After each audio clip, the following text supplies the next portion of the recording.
Chapter 2 lecture 1।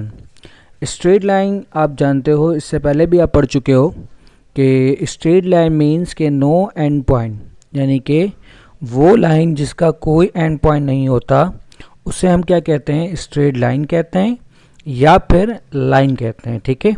अच्छा, straight line को हम क्यों पढ़ते हैं, इसमें हमें करना क्या है, क्योंकि मैं आपको एक मिसाल दूं कि अगर कोई किसी कंपनी को ये मालूम करना है कि वो कंपनी प्रॉफिट में है या फिर लॉस में है, तो इसका जो मैथमेटिकल फॉर्म है, अगर वो मैथमेटिकल लिहाज से देखता है तो वो ग्राफ ड्रॉ करेगा, और ग्राफ ड्रॉ करने में हम ज़्यादातर स्ट्रेट लाइन से ही डिस्कस करते हैं, उसका स्लोप वगैरह फाइंड करके कि वो प्रॉफिट में है या फिर क्या है, लॉस में है। तो आगे चलकर हमें स्लोप को भी पढ़ना है, लेकिन फ़िलहाल अभी हम क्या करेंगे, जस्ट एक्सरसाइज 2.1 में डिस्टेंस और लेंथ को देखेंगे। अब ये डिस्टेंस और लेंथ क्या है कि आपको याद होगा कि आप डेंसिटी अगर आप पढ़ते हो तो मैंने आपको बताया था कि अगर आपको समुद्र की डेंसिटी फाइंड करना है, उसके पानी की डेंसिटी फाइंड करना है, तो ये एक मुश्किल काम है कि उसका वॉल्यूम निकालना, उसका मास निकालना। लेकिन अगर आपको डेंसिटी फाइंड करनी है तो आप क्या करोगे, एक गिलास पानी या फिर आप एक जग पानी निकाल लो, तो जो डेंसिटी उस गिलास के पानी की है वही डेंसिटी उस जग के पानी की है, इसका मतलब ये है, और वही डेंसिटी पूरे समुद्र के पानी की है। ठीक है।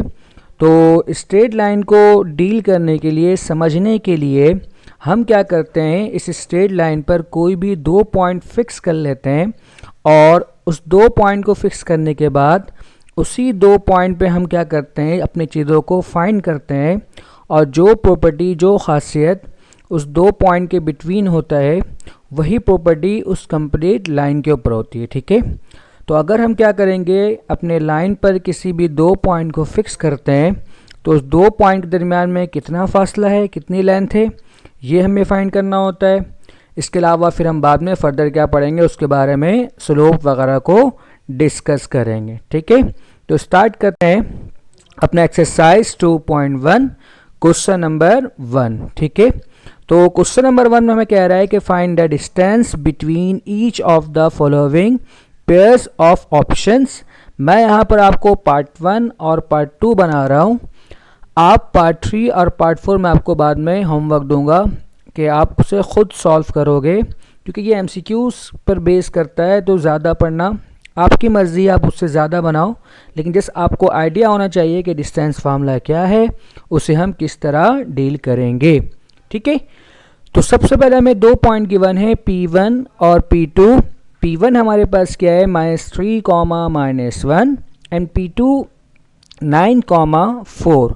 सबसे पहले आपको जो भी पॉइंट गिवन है, अगर आपको 2 पॉइंट गिवन है तो उससे आप लेट कर लेंगे कि पहले पॉइंट को x1, y1, जिस तरह मैंने लेट किया है x1, y1, और दूसरे पॉइंट को आप लेट कर लोगे x2, y2।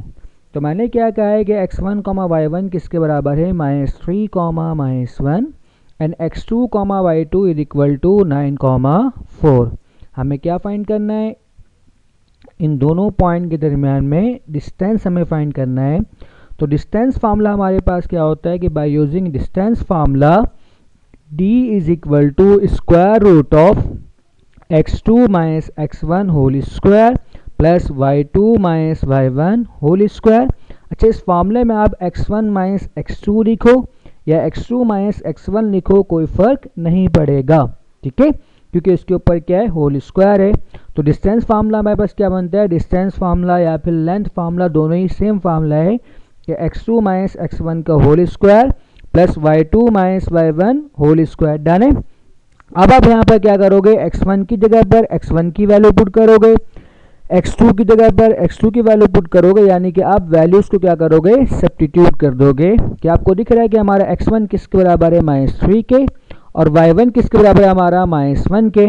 इसी तरह हमारे पास हमारा x2 किसके बराबर है, 9 के, और जो हमारा y2 है वो किसके बराबर है, 4 के। तो हमने क्या किया है, x1 x2 की जगह पर हम इन वैल्यूज़ को सब्स्टिट्यूट कर देंगे। क्योंकि हमारा x2 किसके बराबर है, 9, तो यहाँ पर हम क्या लिखेंगे, 9।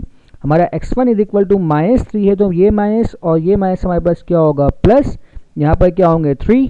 Similarly, y2 is equal to 4 and y1 is equal to -1, तो -1 minus and +1, done है. Then 9 plus 3 12, 4 plus 1 5, 12 square is equal to 144, 5 square is equal to 25. Then 144 plus 25 169 and square root of 169 is equal to 13 units, done है. Similarly, इसका part 2 है कि एक point हमें given है 1,5 and second point हमें given है 6,2. डन. तो सॉल्यूशन सबसे पहले हम क्या करेंगे, लेट कर लेंगे पहले पॉइंट को x1, y1 और दूसरे पॉइंट को x2, y2. सिमिलरली फिर हम क्या करेंगे, फॉर्मूलाज में पुट करने के बाद इसे सब्स्टिट्यूट करेंगे. इन वैल्यू को सिम्प्लीफाई करने के बाद जो हमारे पास आंसर बनता है वो क्या बनता है, 5 यूनिट्स. डन. नेक्स्ट जो हमारे पास वो क्वेश्चन नंबर 2 है. Find the length of the line segment joining the following pairs of points. ठीक है, जैसे मैं आपको पहले बताया कि लेंथ बोले या फिर डिस्टेंस बोले कोई फर्क नहीं पड़ता.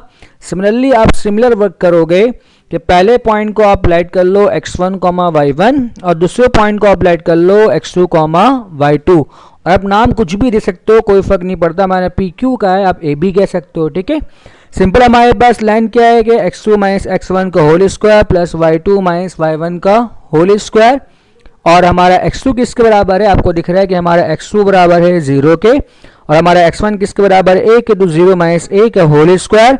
हमारा y2 किसके बराबर है b के और हमारा y1 किसके बराबर है 0 के, तो b माइनस 0 का होल स्क्वायर. 0 माइनस a का होल स्क्वायर हमारे, तो ये क्या बनता है हमारे पास माइनस a का स्क्वायर यानी कि a स्क्वायर. और ये हमारे पास क्या बनेगा b स्क्वायर. इसका मतलब फाइनली आंसर हमारे पास क्या होता है, square root of a square plus b square. आज का लास्ट क्वेश्चन हमारे पास क्या है, क्वेश्चन नंबर 3 कि फाइंड x. हमें if the distance between the points x, 1 and 2, 3 is 4 units. यानी कि हमें क्या करना है, इस दो पॉइंट में एक अननोन x से हमें उस x की वैल्यू को बताना है, हमें फाइंड करना है. और यहाँ पर हमें इन दोनों पॉइंट के दरमियान में जो डिस्टेंस बनता है वो हमें गिवन है. डन है, यानी कि 4 यूनिट्स. डन. तो सबसे पहले वही काम, हम सेम काम करेंगे यहाँ पर कि दो पॉइंट को हम लाइट कर लेंगे. पहले पॉइंट को हम लाइट करेंगे x1, y1 और दूसरे पॉइंट को हम लाइट करेंगे x2, y2 और distance is equal to 4 units. x हम फाइंड करेंगे. तो by using distance formula d is equal to 4. अब इन वैल्यूज की जगह पर इनकी वैल्यू को आप क्या करोगे, सब्स्टिट्यूट. यानी कि x2 इज इक्वल टू 2 और x1 is equal to x, y2 is equal to 3 और y1 is equal to 1. Then 2 minus x का होल स्क्वायर प्लस 3 माइनस 1 का होल स्क्वायर. यहाँ पर चूंकि स्क्वायर रूट है, हम यहाँ पर क्या करेंगे, स्क्वायर रूट को हटाने के लिए हम स्क्वायरिंग ऑन बोथ साइड कर देंगे. तो स्क्वायरिंग ऑन बोथ साइड के आप जानते हो कि 4 का स्क्वायर कितने होते हैं, 16. और यहाँ स्क्वायर से स्क्वायर रूट क्या होंगे, कैंसिल. और इस 2 माइनस एक्स में हम क्या करेंगे, a माइनस बी का होल स्क्वायर का फॉर्मूला ओपन करेंगे. तो इसका मतलब क्या है, हमें क्या बनता है कि 2 का स्क्वायर 4 यानी कि a स्क्वायर. फिर फॉर्मूला क्या होता है हमारे पास, b स्क्वायर यानी कि प्लस एक्स स्क्वायर. फिर माइनस 2ab, तो 2 मल्टीप्लाई 2 4 यानी कि b. डन है. तो ये हमारे पास क्या बनता है कि 4 plus x square minus 4x और 3 माइनस 1 यानी कि 2 का स्क्वायर. डन है. तो सिमिलर ये हमारे पास क्या है, 16 है. इसको आप राइट साइड पर लाओगे तो ये क्या बनेगा, देखें एक्स स्क्वायर हम वैसे लिखेंगे माइनस का 4x और प्लस 4 प्लस 8 प्लस 16 है. जब इसको आप उस तरफ लेके जाओगे तो क्या होगा, minus 16 is equal to 0. Then x square minus 4x minus 8 is equal to 0. अब आपकी यहाँ पर मर्जी होती है, चाहो तो आप क्वाड्रेटिक फार्मूला यूज़ कर लो या फिर आप मिडिल टर्म ब्रेक यूज़ करो इसे सॉल्व करने के लिए. क्योंकि इसका मिडिल टर्म ब्रेक नहीं होगा तो हम क्या करेंगे, इसे क्वाड्रेटिक फार्मूले से सॉल्व करेंगे. यानी कि हमारा a किसके बराबर है 1 के, b is equal to minus 4 and c is equal to minus 8. We know that कि quadratic formula minus b plus minus square root of b square minus 4ac divided by 2a. अब आप क्या करो, इनकी जगह पर इनकी वैल्यूज को सब्स्टिट्यूट कर दो. देन सिम्प्लीफाई करने के बाद हमें क्या बनता है, 16 प्लस 32 48. जब आप 48 के एलसीएम लेते हो इसका मतलब क्या होता है, 4 मल्टीप्लाई 3 यानी कि 4 मल्टीप्लाई 4 क्या बनेगा, 4a स्क्वायर. और ये स्क्वायर से रूट क्या होगा, कैंसिल. तो ये स्क्वायर रूट से बाहर आएंगे. जैसे हमारे पास क्या बच जाएगा, स्क्वायर रूट ऑफ 3. इन दोनों टर्म में जो कॉमन है वो क्या कॉमन है, 4 कॉमन है. तो जब 4 कॉमन निकालोगे तो यहाँ पर क्या बचेगा आपके पास 1 plus minus square root of 3 divide by 2. इस 2 से इस 4 को आप क्या करोगे, कैंसिल. तो ये क्या बनता है हमारे पास, 2 बनता है. तो ये क्या होगा आपके पास, x is equal to 2 multiply by 1 plus minus square of 3। आपकी मर्जी है, अब यहाँ पर आप इधर करो या फिर ये आपका क्या होगा फाइनली आंसर। और ये आपका क्वेश्चन है जो आप घर में खुद बनाओगे, क्वेश्चन नंबर 1 पार्ट 3 और पार्ट 4, क्वेश्चन नंबर 2 पार्ट 2 और क्वेश्चन नंबर 3 के पार्ट 2 और पार्ट 3 आपका होमवर्क है, ये आपको खुद से बनाना है। कोई इश्यू हो तो आप मुझसे पूछ सकते हो। वीडियो देखने के लिए शुक्रिया। अल्लाह हाफिज़।